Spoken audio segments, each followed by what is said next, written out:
Hello, everybody. Welcome back for another episode of Kinky Politics with Chris and Kai. And today we are going to be talking about a fun topic that's affecting a lot of couples in the world. Well, at least where I live in America, I can't speak for the world, but I know in America, about 50% of couples, I think, experience this at some point in time during their relationship. We're going to be talking about cheating.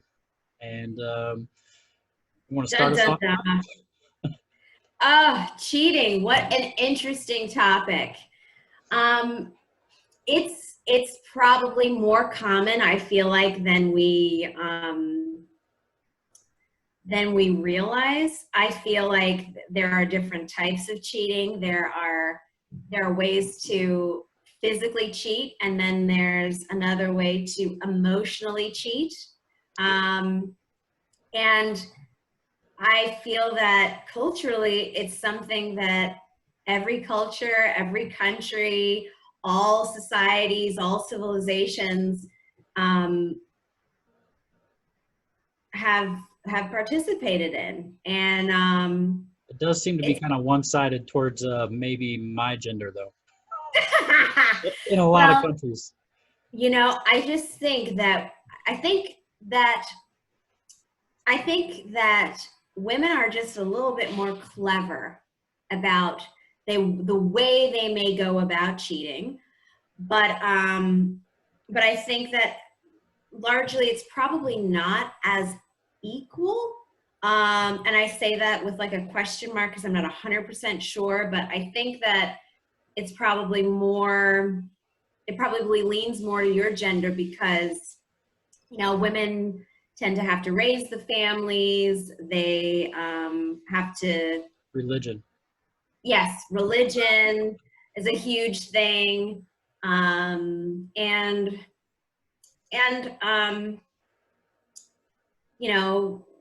sex. I think women, in large part, are not as a whole driven by sex.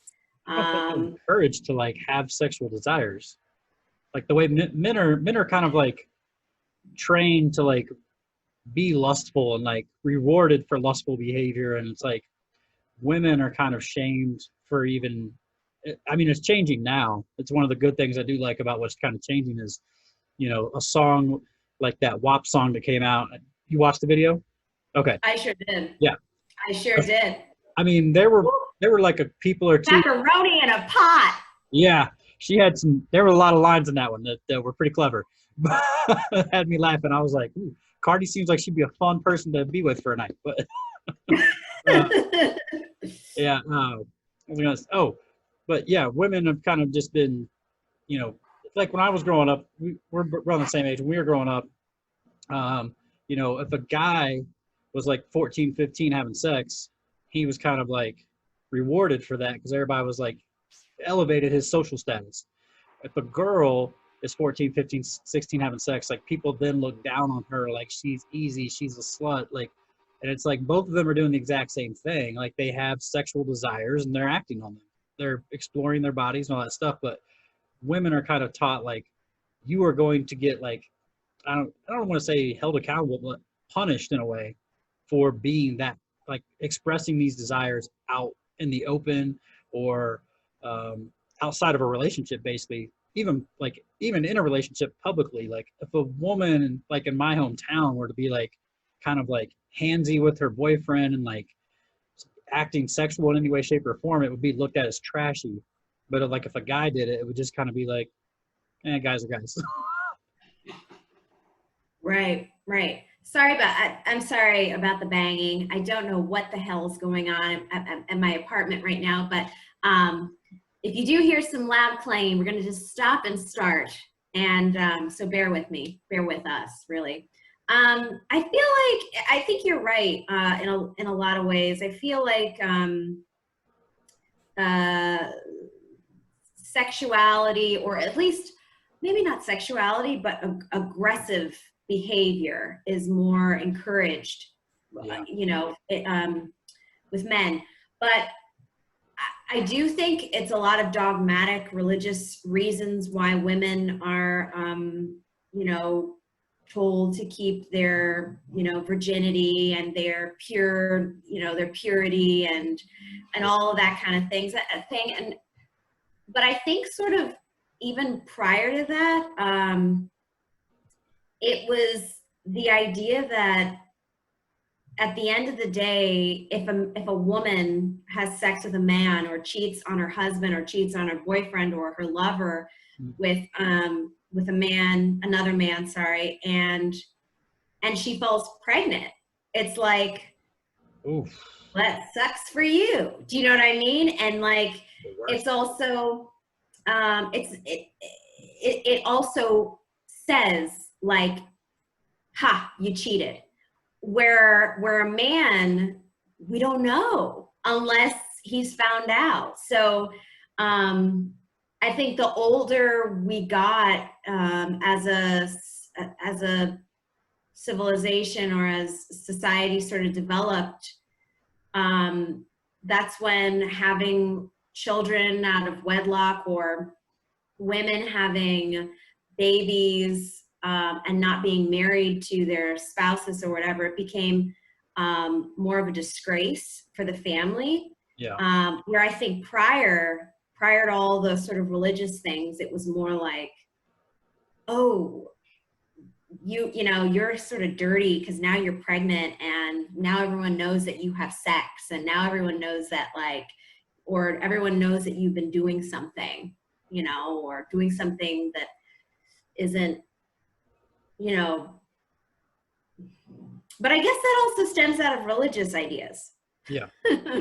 So, yeah, I guess. As a guy, like if you're religious and a guy, you were taught, like the church is going to teach you to feel ashamed for having sexual desires outside of procreation. But society, on the other hand, is going to be rewarding you. So it's going to be very conflicting for a guy. Whereas for a girl, I feel like, if you're religious, you're getting the same message essentially that you get from society. And for the most part, unless you're like in that rare, because there are some women that have been able to like, I don't know, break the boundaries and somehow like a Madonna or, Little Kim, some of these other people that were just out there like on a whole nother level with their sexuality, but somehow they weren't, they weren't cast down for it. Like they were still able to keep climbing that ladder. But most people, it's like once you kind of present yourself that way, it's all you're ever seen as, and you kind of get put in this box, and that it's like, guys don't want to date the girl that everybody thinks is that kind of girl, and then it's like you can't really like. And let's talk about that. It's like, why? My husband and I were talking about this. It's like, why do guys not want to date the girl who's seen like that? And is it true that they don't want to date the girl that's actually seen like that? Because Isn't that girl the hottest? Hang on though. Isn't that girl the hottest girl? Sometimes, not always. Most times.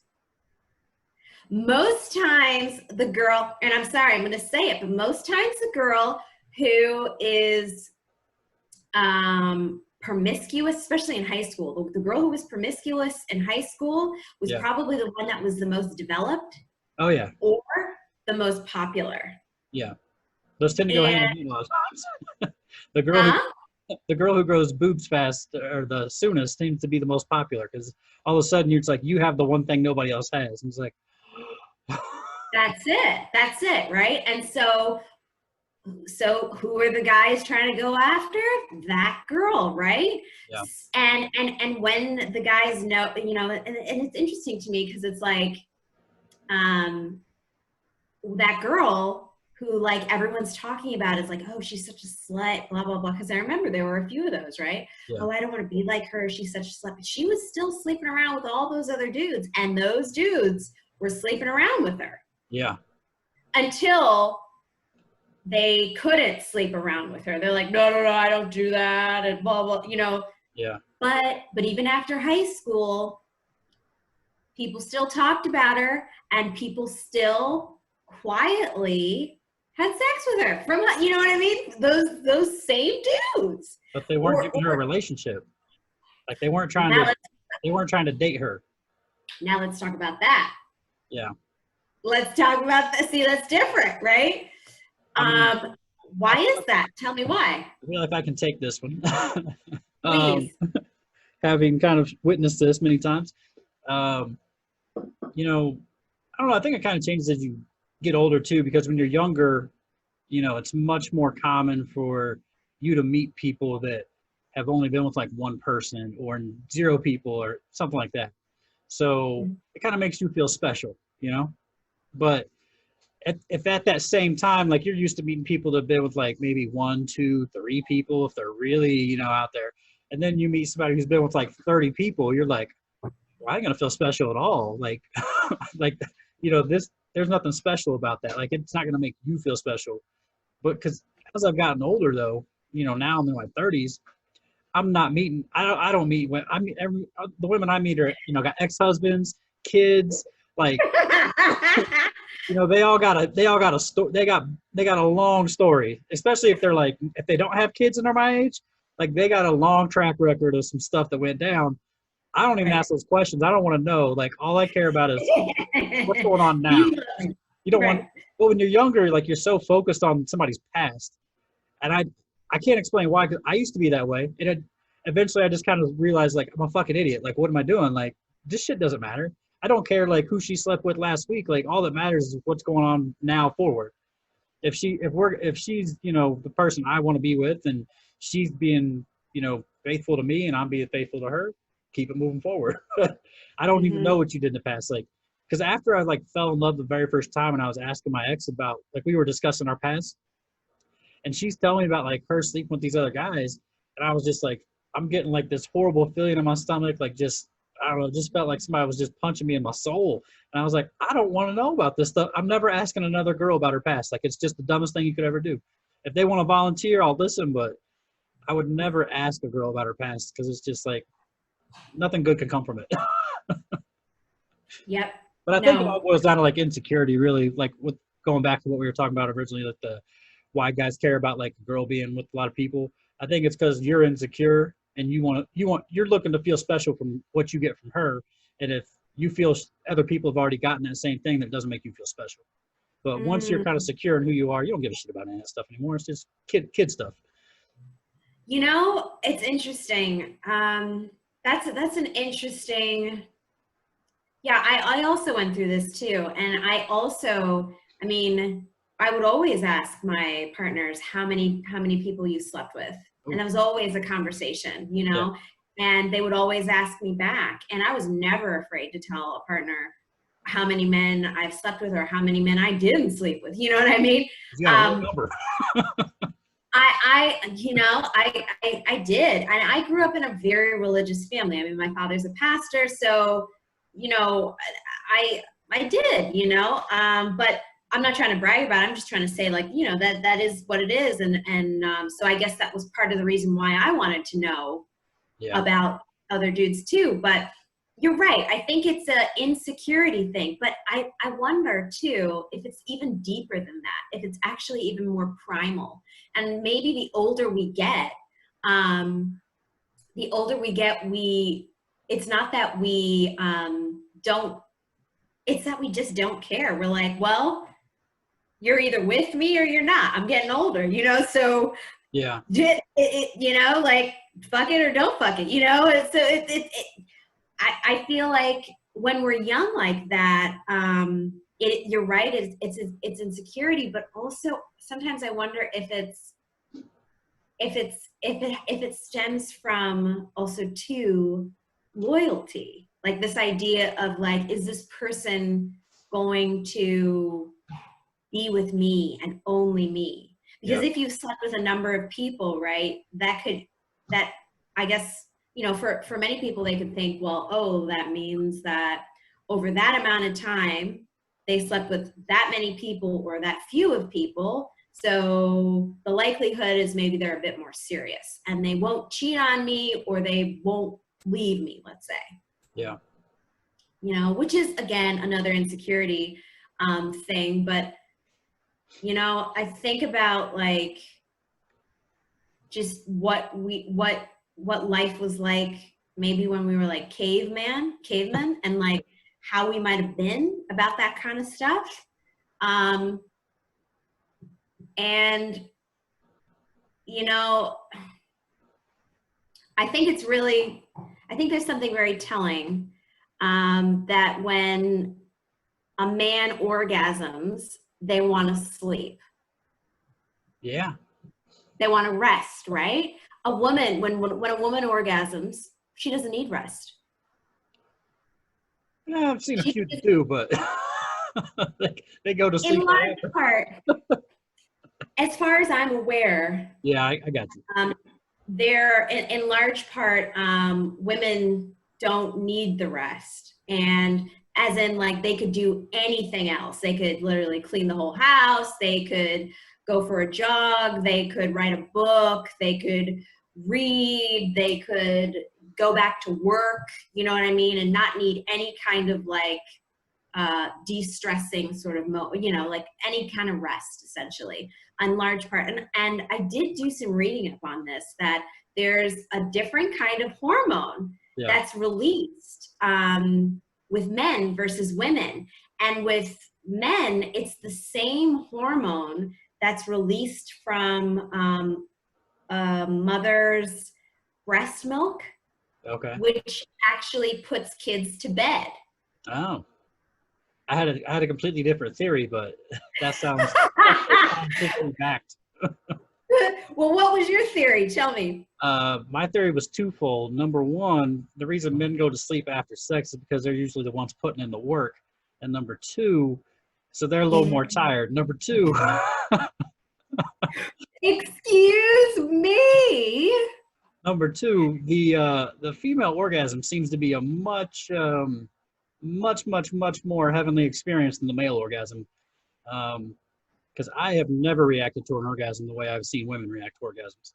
Like, it's almost like they are entering another dimension of reality. And it's like, God, I wish I could have that experience once in my life. Like, I don't know what they feel, but it seems otherworldly compared to what we go through. We're just kind of like, oh, women are like, yeah. Oh. Yeah, it is true. I think I also read about that women have, so actually what you're saying, right, the second one, that, women's orgasms are just like insane, but interesting, they don't need the rest most of the time, right? Yeah. But and they can do multiple in a session, right? Or just like in a day, Amazing. Which says to me, if that's the case, they have more time to cheat. Much more time, right? Women, and it's like so easy. Like, the opportunity's there 24/7. Like 24/7. Anytime they want it. That's what I learned early on. Like, when I was, when I started dating after, because so many people I knew, like, I would see my guy friends getting so insecure and just like trying to like basically track their girl and like worried about them getting cheated on, which they were usually guys trying to cheat too. That's probably why they were worried. But I just kind of looked at it like, my girlfriend can cheat on me anytime she wants, because my girlfriend was hot as hell. Like, I'm in college, my girlfriend's hot. I'm like, she can cheat on me anytime she wants. There's no way I'm gonna be able to stop her. So, and I'm not the controlling type. Like, I'm a more modern person when it comes to like women having freedom. Like, I don't believe in that. You got to check in with me, and because I know a lot of guys that like try to control women, and women that kind of prefer those kind of relationships because they're old school like that. But I was not like that. I wasn't looking to control her. So I was like, if she wants to cheat, she's gonna cheat. And she did once. It was graduation weekend. She went out with like all of her friends from her major that she had known since like freshman year, and they went out to the Cactus, and they were drinking and blah, blah, blah. And she kissed this one guy that, I don't know, because she used to be big and lost a lot of weight over the course of college. So this guy was the one guy who ever thought she was like kind of special or anything when she was big. So she said they kissed or whatever. She came home and told me about it. I was pissed. I gave her the cold shoulder for a little bit, but I was like, it's not like I didn't take it as a threat to our relationship though, because I was like, number one, she told me about it right away. Number two, I kind of understood because, you have those friends you make in college, and then when you graduate, you don't know if you're ever going to see these people again. It's a weird emotional time. I could see a kiss happening, whatever. You're drinking, it goes down, but it'd have been a whole different ballgame. Like, if she came home and been like, hey, Chris, I slept with this guy, I'd been like, oh, we done. Like, we're done. But it happens, and I just kind of You know, you just kind of got to accept it is what it is. Life happens and kind of move on. But for some people, like they have like a zero tolerance thing on cheating. Other people, you know, because I mean, I'm gonna put some of my business out here. So, uh, but you know, I was single for a while, about a good like 8 year period, 10 year period where I was kind of like moving around a lot after college. Wasn't really dating a lot, and started. But I still had friends who had gotten married, right? Female friends that I had known for a while. They'd since gotten married. Those marriages kind of started hitting the rocks.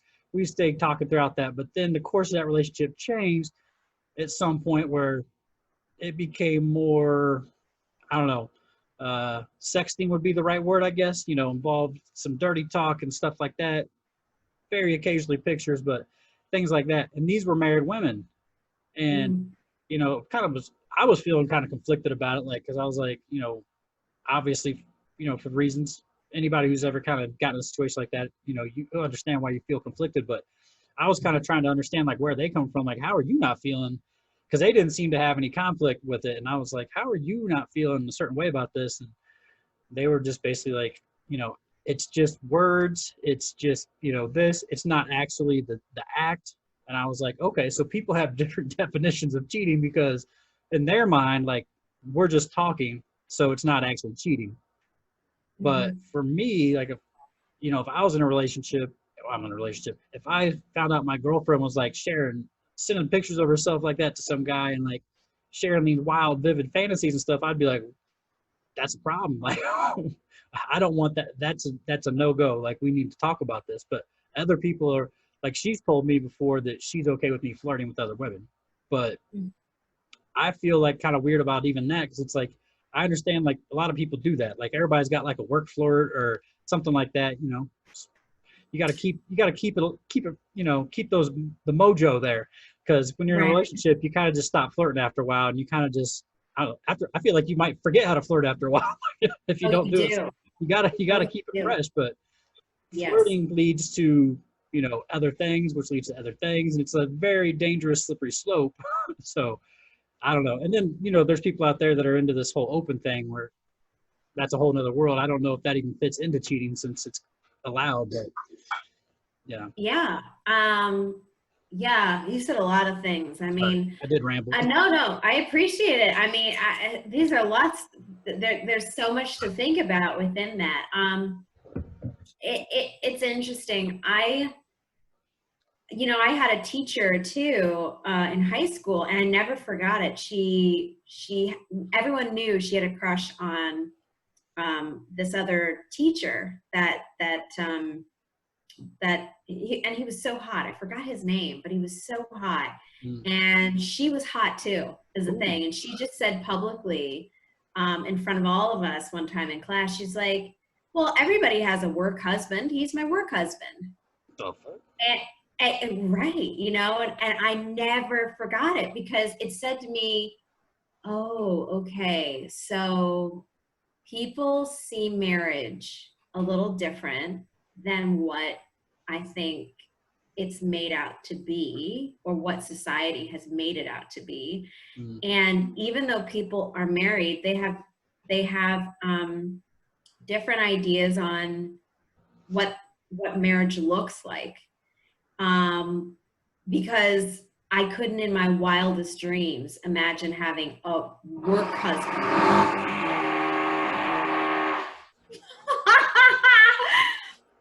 I couldn't in my wildest dreams imagine having a work husband. But then it's like knowing now as an adult, knowing like that people have these different sort of ideas about marriage and it's not as religiously rooted for people or as traditional um, as we have kind of been going about it. Mm. I've sort of relaxed on that idea, but cheating is different. Cheating means that the other person doesn't know. Yeah. Um, and if Orlando. Wow. What's going on here? sorry about that, but If the other person doesn't know, I don't understand. I don't.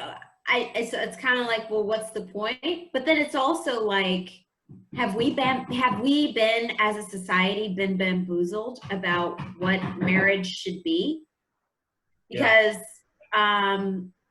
you know, is marriage really appropriate for our societies? Is marriage really fundamental? Should we just be in these sort of like partnerships where we're like, you're the person I'm going to die with, but we're going to have to, you know, we have sex with a bunch of people, or we have emotional sex with a bunch of people, or whatever it is. Yeah. Because we need to somehow, that's,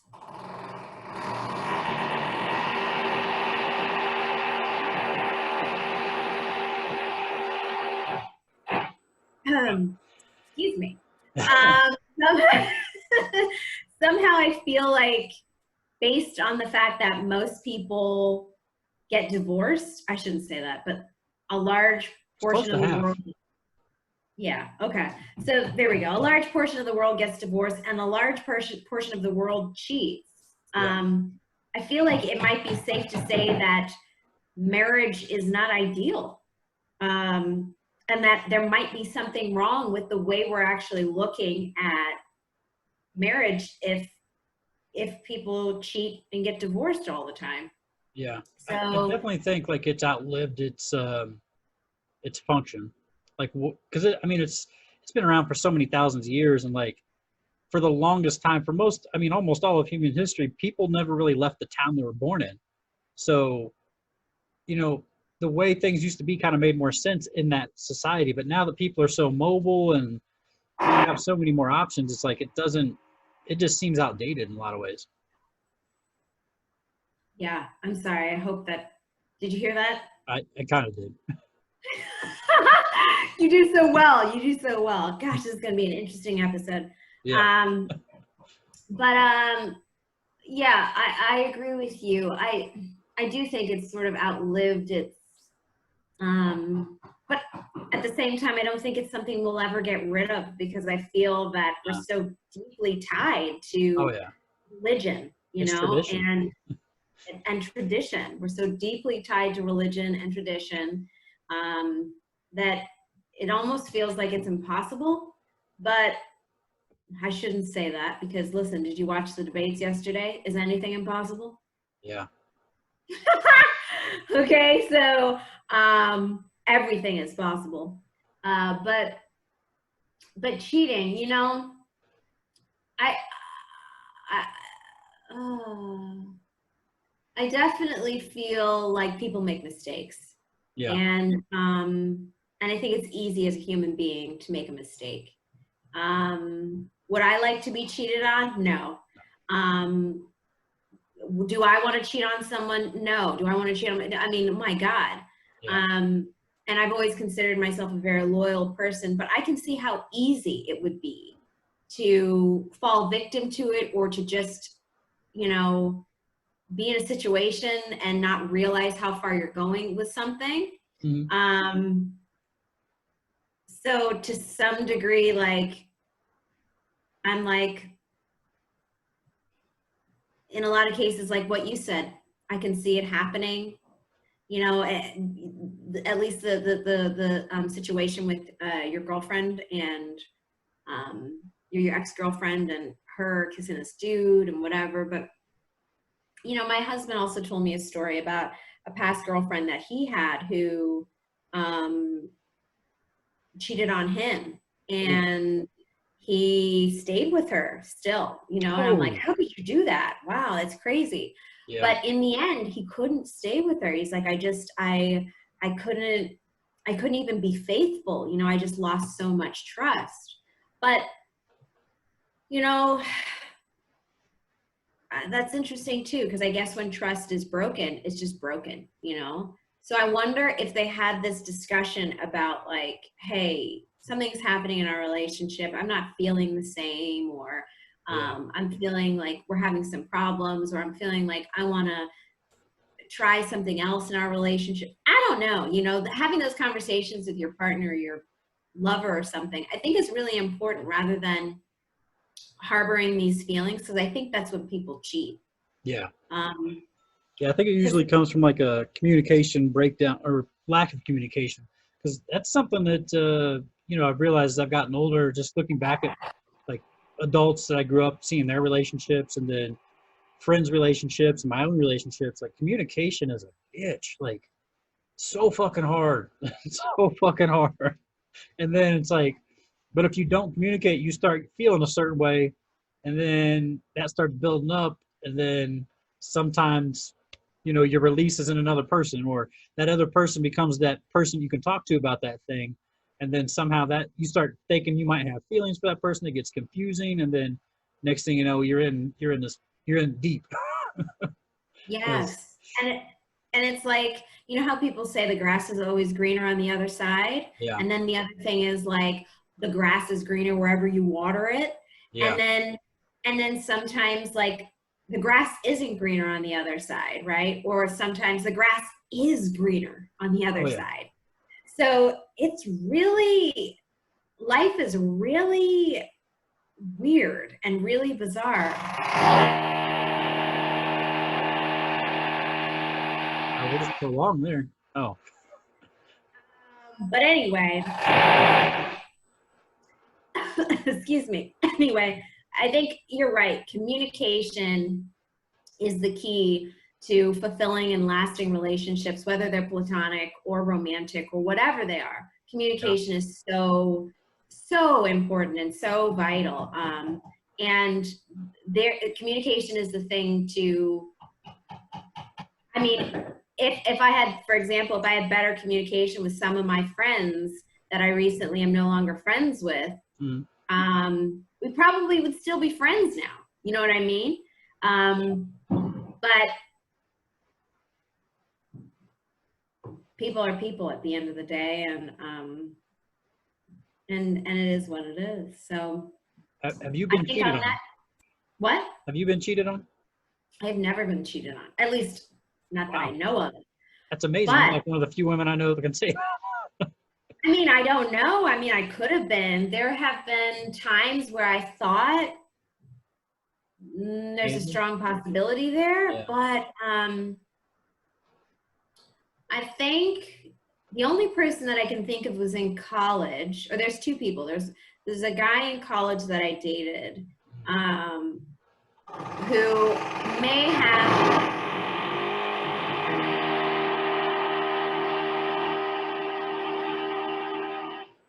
Wow. emotionally cheated on me while we were together, and I think he did because he ended up marrying Oh shit. her. I've got So, man. huh? I've had that happen multiple times. Really? There was a streak where it was like 4 girls in a row that I dated. They started basically like talking to somebody else while we were together, and then broke up with me to be with that person. I got married to that person. I was like, dude, am I some kind of like good luck charm to these women? Like, because I started thinking like any girl that dates me is gonna marry the next guy she breaks up for me with me for. Wow, you have the juice. Yeah. Yeah. I have a way of inspiring women to know that they want to be with somebody other than me and finding that person. No, no, they know what they can get. They're like, oh shit, I'm a queen. Chris is treating me like. On that note, Yeah. this has been great. But I think I better go. Yeah. We'll have to cut this one off now. And we'll come back next week with another fun topic. As always, like, share, subscribe below. And we'll see you next week. Bye. Oh my God. Orange is not my new black.